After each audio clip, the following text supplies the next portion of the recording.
तो चलिए देखिए, ये जो हरिजन छात्रावास है जहाँ पर राहुल गांधी का पूर्व नियोजित कार्यक्रम था यहाँ पर, और यहाँ पर उनको आना था, यहाँ छात्रों से संवाद करना था, यहाँ की हालत देखनी थी। क्या हुआ, यहाँ पर आए थे जी, क्या हुआ? बहुत ही सम्मान की बात है कि वो हमारे एससी छात्रावास में आए और हम छात्रों से बात किए, मिले।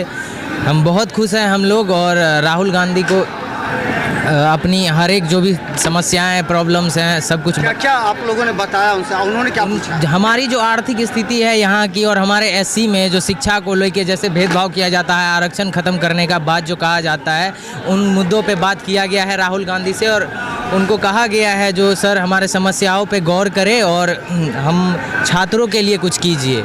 तो उन्होंने बोला है जो ठीक है, हम देखते हैं। अब देखिए उनके स्तर से बोले हैं, जो सरकार आने दीजिए, उसके बाद देखते हैं, जो भी है हम विचार करते हैं।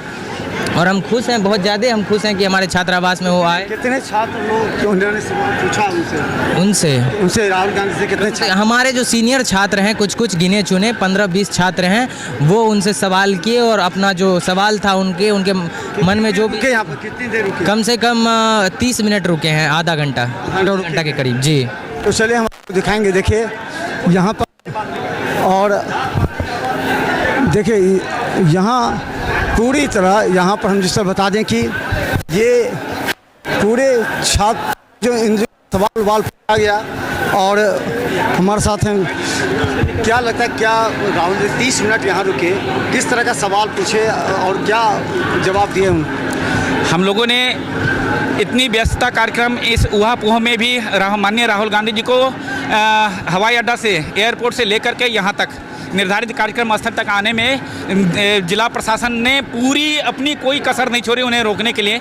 लेकिन इन तमाम कोशिशों के बावजूद भी हमारे नेता यहाँ पर पहुँचे, और हम लोग काफ़ी उत्साहित रहे, और हमारी सारी समस्याएं एक प्रोटोकॉल के अंदर तहत जो है हमारी सारी समस्या उन्होंने सुनी, और एक मेमोरेंडम भी हम लोगों ने दी, जो मूलतः जो है हमारे शिक्षा, स्वास्थ्य और रोजगार की समस्याएं थी, और जो हमारे देश में जो डिस्क्रिमिनेशन है, जो एक सौहार्दपूर्ण वातावरण, किसान और रोजगार के नाम पर जो नफरत फैलाई जा रही है, हम लोगों के आपसी धर्म के नाम पर हिंदू मुस्लिम करा करके देश में सत्ता पर जो काबिज है नरेंद्र मोदी की सरकार है, और नफरत फैलाने की कोशिश कर रही है, उस नफरत के खिलाफ यहाँ का जो भीड़ है वह जवाब देती है कि उनके नफरत के खिलाफ यहाँ पर इतनी क्राउड भरी भीड़ हुई कि उनके पेट में उन्हें पहले से पता था, और इसी भीड़ को तितर बितर करने के लिए उन्होंने कार्यक्रम में व्यवधान डालने की कोशिश की।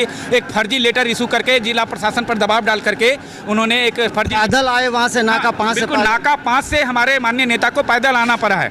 और साथ ही ये देख सकते हैं कि हमारे प्रतिपक्ष के नेता को जिला प्रशासन को पूरी सुरक्षा देनी चाहिए थी, लेकिन बिल्कुल कोई सुरक्षा नहीं होना, उनका अपना सिर्फ जो है जो सुरक्षा बॉडीगार्ड थे वही उनके साथ रहे। जिला प्रशासन सिर्फ उन्हें रोकने के लिए सिर्फ मौजूद रहे। कई बार एक यूनिवर्सिटी थाना के पास और नाका 5 पर उन्होंने रोका गया, लेकिन वहाँ से हमारे नेता पैदल आए। अगर यहाँ पर किसी भी तरह की चूक होती तो क्या हो सकता था, इसकी अंदाज़ा नहीं लगा सकते। इसकी सारी जवाबदेही जो यहाँ की जिला प्रशासन की। यहाँ जो मिलने आए, कौन कौन सा मुख्य सवाल, जो समस्या, उन्होंने कहा कि SC/ST आरक्षण को लेकर के, यहाँ के रोजगार को लेकर के, शिक्षा क्वालिटी को लेकर किस तरह की बात उन्होंने कहा? आप लोगों ने क्या पूछा? हम लोगों ने न्यू एजुकेशन पॉलिसी, जो शिक्षा से जो गरीब गुरबों को वंचित करने के लिए, दलित शोषित छात्रों को हायर एजुकेशन से रोकने के लिए जितनी तमाम कोशिशें की गई, उसके खिलाफ हम लोगों ने स्वास्थ्य की समस्याओं पर, जो गरीब गुरबों को स्वास्थ्य बीमा होना चाहिए था, 25 लाख मुफ्त जो है उसके अकाउंट में होना चाहिए था कोई गंभीर बीमारी के लिए, तो उनकी बात भी हम लोगों ने रखा है। हमने मिथिलांचल के लिए एक सेंट्रल यूनिवर्सिटी की भी हम लोगों ने बात रखी है कि यहाँ पर मिथिलांचल में एक भी सेंट्रल में केंद्रीय विश्वविद्यालय नहीं है, वह केंद्रीय विश्वविद्यालय की स्थापना की जाए। इनकी सरकार बनते यहाँ केंद्रीय विश्वविद्यालय की स्थापना की जाए। और तमाम तरह की जो नफरतें हैं हमारे देश में, जो धर्म के नाम पर पाखंड फैलाने की कोशिश की जा रही है, लोगों को जो है दिग्भ्रमित करके, लोगों को अंधविश्वास में डाल करके, जो फंसा करके कलम और किताब से दूर की जाती है, शिक्षा से वंचित किया जाता है। एक साजिश, एक डाटा के मुताबिक हम कह सकते हैं कि इनके न्यू एजुकेशन पॉलिसी के तहत जो है 1.5 लाख विद्यालय बंद कर दिए गए हैं। और हायर एजुकेशन में आज भी 17% से आगे की कोई आंकड़ा नहीं। कल्याण विभाग का भूमिका क्या कहेंगे, क्योंकि वो आप लोगों के विकास के लिए काम करती है। कल्याण विभाग की भूमिका हमारे छात्रों के हमेशा से विरुद्ध रहा है। कल्याण विभाग हमेशा से, आज भी आप देख सकते हैं इतनी बड़ी कार्यक्रम थी, लेकिन कल्याण विभाग ने खुद इस कार्यक्रम को विरोध में उन्होंने एक लेटर जारी किया। वह चाहते हैं कि दलित छात्रों का आवाज़ जो है वह राष्ट्रीय पटल पर न आ सके, इनकी मुख्य समस्याएं उभर करके सामने न आ सके। इसमें कल्याण विभाग करोड़ों रुपए की लूट, और यहाँ देख सकते हैं कि ग्रेजुएशन के बाद पढ़ने की कोई व्यवस्था नहीं है। क्या दलित छात्रों को उच्च शिक्षा लेने का अधिकार नहीं है? वह ग्रेजुएशन करने तक ही सिर्फ इस छात्रावास में रहने दिया जाता है, बाकी बच्चों को निकाल करके बाहर फेंक दिया जाता है। तो ग्रेजुएशन के बाद क्या हमारे दलित छात्र मजदूरी करने जाए, हल चलाए, खेतों में काम करे?